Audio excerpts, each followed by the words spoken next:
This morning, our first session is titled Mobile Banking and Mobile Phones.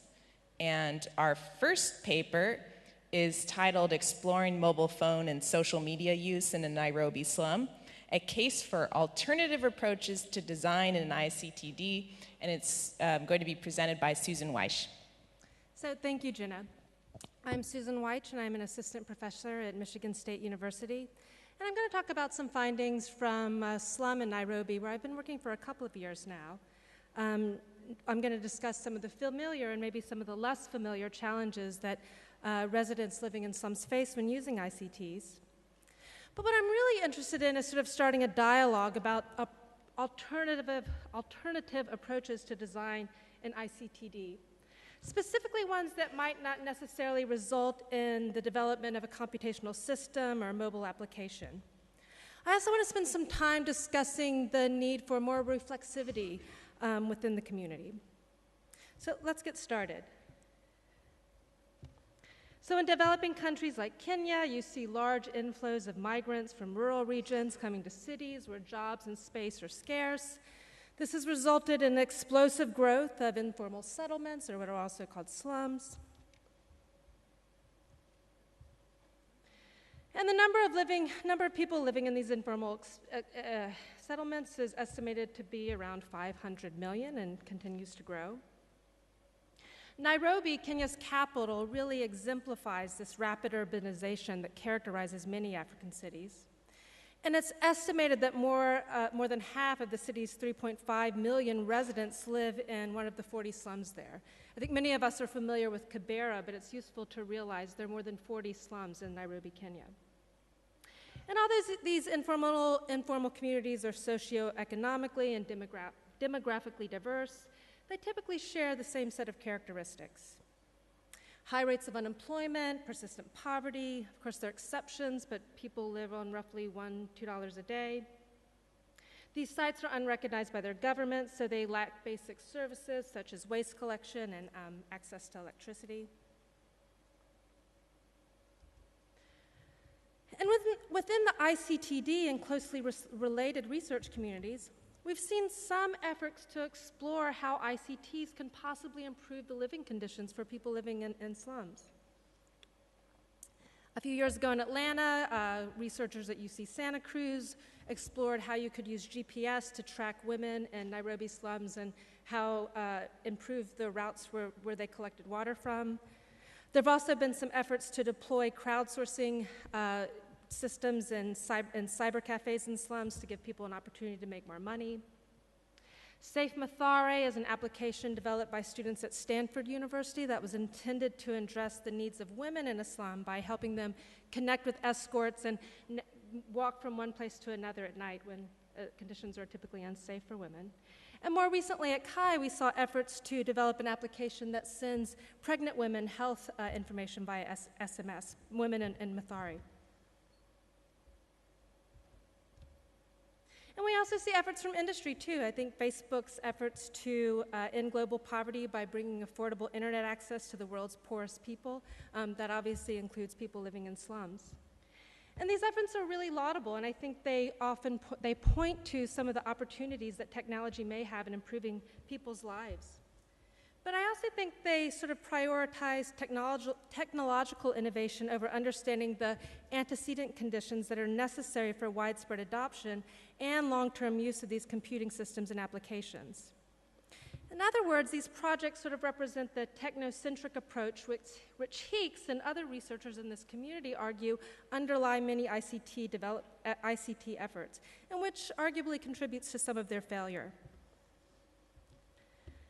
And these ideas are also very much aligned with Paul Durish and Scott Manwaring's work on post-colonial computing, where they argue that this continued focus on the future and how people might use technology really blinds us to how people are already using technology.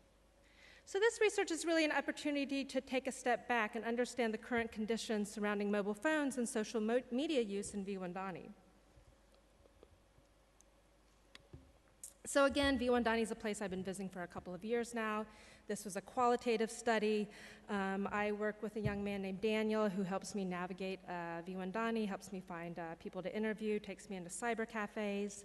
I interviewed roughly the same amounts of men and women, asked people questions about what they do for a living, the types of technologies they use, and also spent a lot of time hanging out at the cyber cafes in Viwandani. And some of these findings are familiar, and I don't want to spend too much time on them because I want to get to the discussion. But what you see is widespread ownership of mobile phones, yet most of them are unusable or not always people aren't always able to use them. You also see lots of interest and lots of use in Facebook in Viwandani, and I speculate other slums. But there are new problems that emerge once people have access and are using social media. And is Angela here this morning? I just want to add that many of these findings really substantiate and are similar to what the researchers at iHub found in their very thoughtful report on mobile usage at the base of the pyramid in Kenya. This report is available online. It's very accessible, easy to read, and if you haven't already read it yet, I really encourage people to take a look at it. So again, you see widespread ownership, yet not always usable mobile phones. People have phones, but having a phone and having a phone that actually works are very different things. Again, we talked a little bit about the China mix yesterday. You see a lot of those. They're notorious for not lasting very long and having lots of problems because of the poor quality. Screens break, keypads get rubbed off. We see the familiar challenges with maintaining airtime. Battery charging also becomes a problem in slums because electricity is not always constant. And you really become aware of how the phones themselves are just not designed for these slum environments. This is the Gong River. It runs through Viwandani, and people they go back and forth across this little bridge. You hear about people dropping phones into the water. I don't know if anybody's spent much time in any of the slums in Nairobi, but you have these things that are called shooms. They're sort of like canals that run through the slums where all kinds of waste develops. Navigating a slum is very tricky. You're always jumping over things, and it becomes very clear how it becomes difficult to hold onto your phone, and it's very common to hear stories about phones becoming spoiled because they've been dropped in the water or the waste, and after that they become unusable.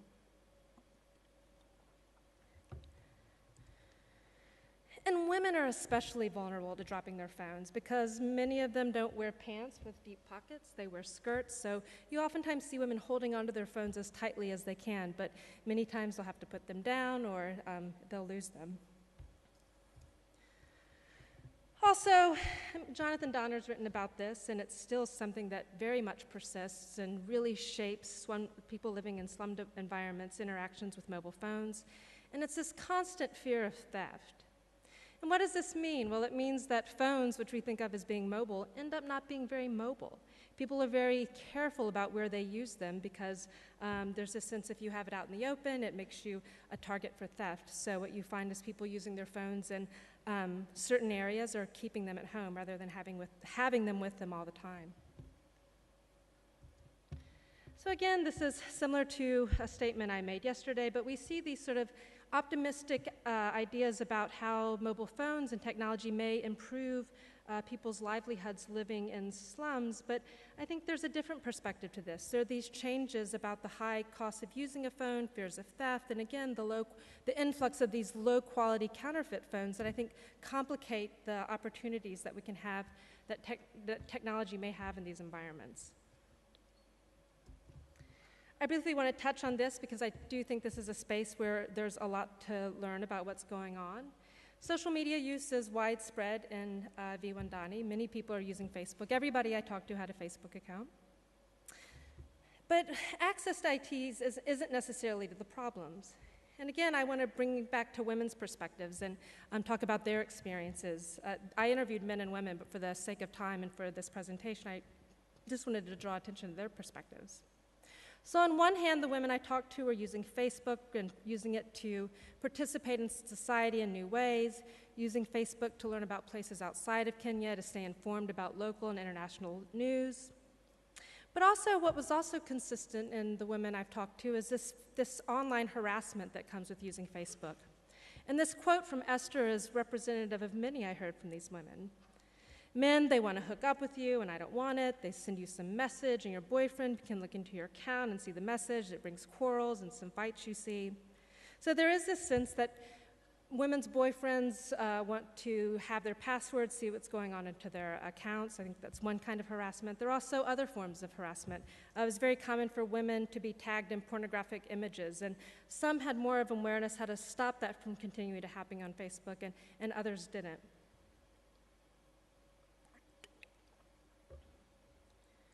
So again, coming back to this idea of how can we use this information to explore other things besides possibly thinking about a new computational system or a mobile phone application, I want to talk a little bit more about improving upon the design of existing ITs and talk about an idea that I think has gained a lot of traction in the HCI community, and that's this idea of speculative design. And I want to conclude by talking about the need for more reflexivity within the ICTD research community. So again, phones aren't really designed for these slum environments. There are opportunities to improve the devices themselves as well as the interfaces.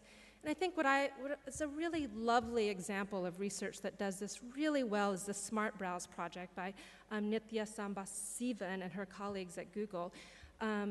It shows mobile phone data usage. It's designed the interface so that users can better monitor how much airtime they have. Ed Cottrell's also written about this, and I think that's a really nice example of taking a step back and looking at how we can improve existing devices and interfaces to make them, you know, a better fit with the low-income people who are using them.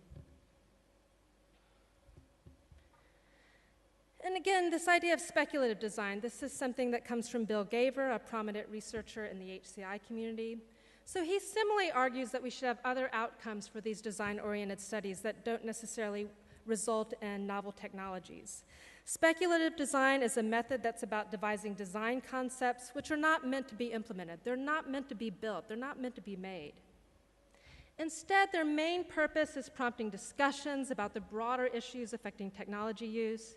This is an example from Gaver's work where he's being critical of all of these applications that take you from point A to point B, and he sort of asks, what do we lose from that? We sort of lose these serendipitous interactions with our environment and sort of the joy and pleasure that comes with getting lost. But again, the point is not to necessarily develop a working application or something that's going to be built, but start these dialogues and discussions about the impact technology has in people's lives. What I think also another benefit of this method is that it's participatory. And as I move forward, I'd like to imagine using it with some residents to develop ideas and get their feedback on them. I mean, one idea that I sort of speaks to how this method could be used in this context is, what if we imagine mobile phones with a canister of mace embedded in them? And of course, building something like this and prototyping it would be foolish and probably dangerous, but the main idea is to really draw attention to this persistent problem of theft of mobile phones, and to create a discussion among people about how we could really design technologies to address this problem that I see slum dwellers continuing to face. And a final outcome that I personally think might be the most important, I mean, these design lessons and implications are one thing, but I think something else that this research has prompted me to do, and I hope other people to do, is really a need for the usefulness of reflexivity in the research we do. And of course, reflexivity is talking about the awareness of one's own position politically, socially, and culturally relative to the study participants and the environments where we work. Maintaining a reflexive stance requires questioning oneself, analyzing one's knowledge base, and how that knowledge was developed. And this is really an important endeavor in any research project, but I think it's particularly important within the ICTD research community, where we tend to have lots of researchers from resource-rich institutions and technology companies, corporate labs, who are going to very different contexts to study people. And I don't know if other people have been following the tweets related to this conference, but just taking a look at them, I sort of get the sense that there are other people who are interested in having these discussions about reflexivity in the work we do. Joy Ojit did a beautiful job responding to the comments about the role of subjectivity in qualitative research, but I want to push those comments and be like, there's a subjective element in all of the research that's presented here, whether you're building models, whether you're conducting surveys, whether you're building systems. So let's not think that this subjectivity is something that's unique to qualitative research. And rather than pretending that we can remove or diminish this subjectivity in our research, I think we should do the exact opposite.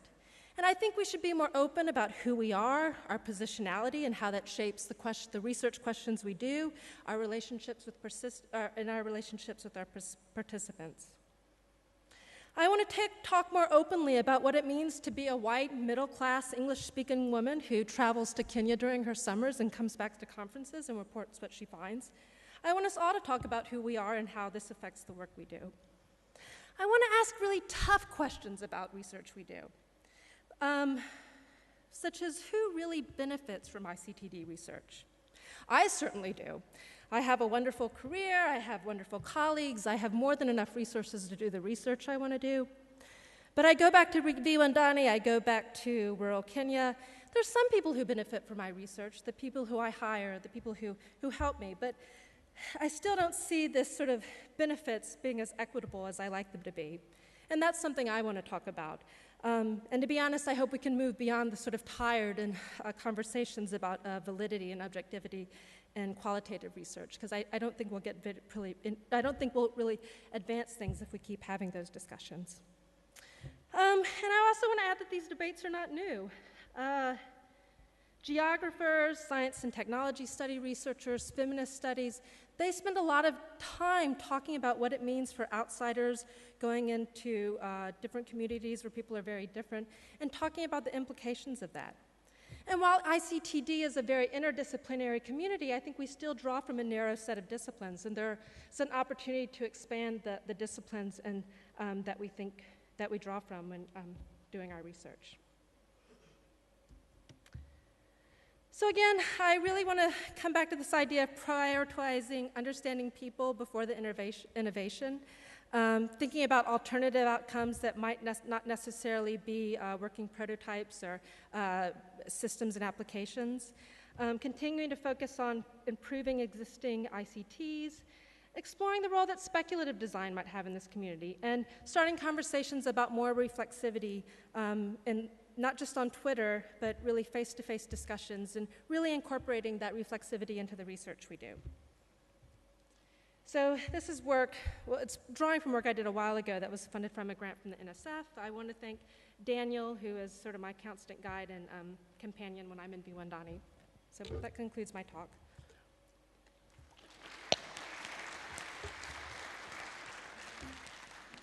Okay, we have some time for questions.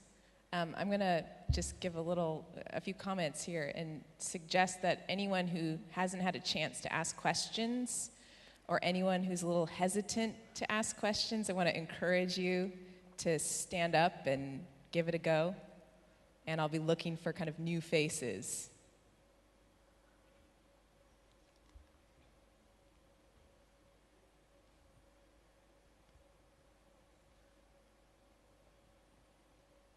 Hi, thanks so much for your talk. You gave us a lot to think about, and a lot of what you said resonates with my work too, and I appreciate that.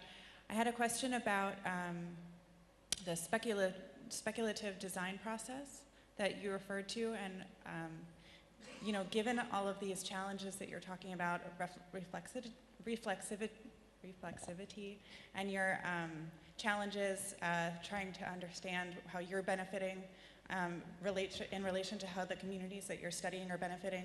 How does speculative design affect them in the sense that, you're asking them to create an idea, maybe of something that they like, but that they'll never see, and so how do you deal with that? So thank you, Ariel, and that's a very good question. So I'm not sure I have a good answer to that, but I think one of the first benefits of incorporating this process is that it begins a long-term engagement with the community. I think another one of the drawbacks with doing these deployment studies, and I'm just as guilty of this, you go there, you evaluate things, and then you leave, and people are left wondering what happened, where did this go? So I think it begins a longer-term process where the participants can have more of an idea of what's going to happen with the research and how it will result in new technologies and systems. And I think that sort of process gets obscured, this sort of idea, you've come to interview me, now you come back and you show me this thing, and what's going on in the middle, and why can't I be a part of that? But I think it does raise larger questions about who these ideas belong to, who gets credit for these ideas, and I'm not able to answer those yet, but I think there are important things to reflect on. There's a question in the back row. Go ahead. Yes, I want to find out the mobile phones being used in the slums. How different is it from the general population of Kenya? And if so, they are not different, is it their living conditions that is making those mobile phones not conducive for them to use? And as suggesting for a rugged mobile phone for people in the slums, then comes the question, would it be affordable for people from the slums to be able to get such mobile phones? So the question is there a difference between the mobile phones used in slums and the general population of Kenya? And I heard somebody clapping over here. If somebody wants to answer that, who was clapping? Please, how would you answer the question?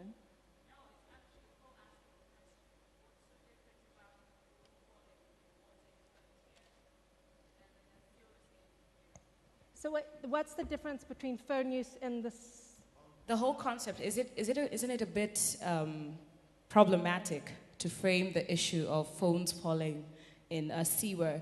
What's so different between a phone falling in a water toilet here than in a sewer in Kibera? No, What's the design concept here that we're saying makes it unique to design phones for that condition? Yes, there's one argument to be made about rugged terrains, but there's also a risk of making this exceptionalism angle into slum contexts that are over-researched and understood and misunderstood in a sense. So I just really wanted to ask the question and really echo that sentiment, because it's a big question that has been asked, I think, for 3 years now. No, and I agree with you. And I perhaps in hindsight should have been more clear about these aren't problems that are necessarily unique to slum environments. We see broken phones everywhere. We've seen phones broken and you see broken phones everywhere. It's not something that's unique to slum environments. I think it tends to surface a little, it's more visible, for me at least, in some environments than it is in other places, where I live in Michigan. But I think there's something to be said about that all phones could be universal, and it doesn't necessarily have to be just unique to slum environments. I think everybody would benefit from phones that lasted longer periods of time, that were easier to repair, easier to upgrade. So you're right, it's not something that's unique to slum environments. I don't know if that answers your question, but I'd love to talk more about it with you. Hi. I'd just like to express appreciation of the fact that recognizing that we mustn't all pretend to be objective in whatever, no matter how scientific our design is, that recognizing there's this pretense sometimes of being objective, and also recognizing that we benefit from this ICT4D industry, or if you're in development, the poverty industry. And how important it is to reflect on who we are and what we do, and some of the practical difficulties. Often people who have access to large amounts of funding are often not right in the field dealing with the very, very difficult questions. And there's a conflict if you're doing participatory type research where you're meant to be reflective, particularly on your error or on how your bias affected what you did. But if you are the middle line researcher, or worse, if you're the field worker with an insecure income, it is extremely difficult to be honest and reflective, because you essentially expose your errors to effectively your boss, and it has implications for your further employment. So I find there are lots of those kinds of issues which I wish we'd discuss a lot more. Well, thank you. No, you're exactly right about that. There is I mean, the power dynamics are really important to talk more about. Dorothea. Yeah, I really enjoyed the points that you made, and I think I also enjoyed the point that you pointed out the continuity of these questions in our community. So I'm sitting here on the one hand applauding, and on the other hand also sitting here with a sense of frustration that you know, we're making some of these points over and over, and they have not sunk into some sections of our community, and I find myself having to apologize to those geographers, those development studies colleagues and so on who see ICT4D still as a sort of technocentric discipline that drops in tech from above, which is Eurocentric or North American centric. And I'm here, many of us are here to try and also change how things are done within ICT4D. And this is a conversation that we desperately need to have. And my two concrete suggestions in that direction, answering your question or potentially engaging with your question as a starting point, how do we change this, would be to collectively think about what we see as a minimum ethical training across the board, across the disciplines, before we let anyone into the field in the name of our community. And I think getting a working group together across the disciplines to think about a minimum ethical standard, I think would be something very worthwhile. Let's do it. I agree. I think my second point is just to kind of say, guys, at the moment we haven't managed to shape this conference towards the lofty ideals of basically a kind of post-colonial kind of field that actually engages in partnership, real partnership with colleagues across the world in a logic of solidarity and social justice, rather than a logic of basically replicating a north-south learning model. And so that again is something that we need to think about. How do we change this? And in this conference, what I can see in particular is, this afternoon's session talking about the future of the ICT4D conference, for example, that's 5:10. I'd say let's not just have the usual suspects engage with that. Let's get a number of voices to kind of engage with that. And then I think tomorrow are some open sessions, including, I think there's some people working on transformative ICT4Ds. Engage with those sessions and think about how we shape our community space in a way that we want to see. Thank you. Those are wonderful suggestions.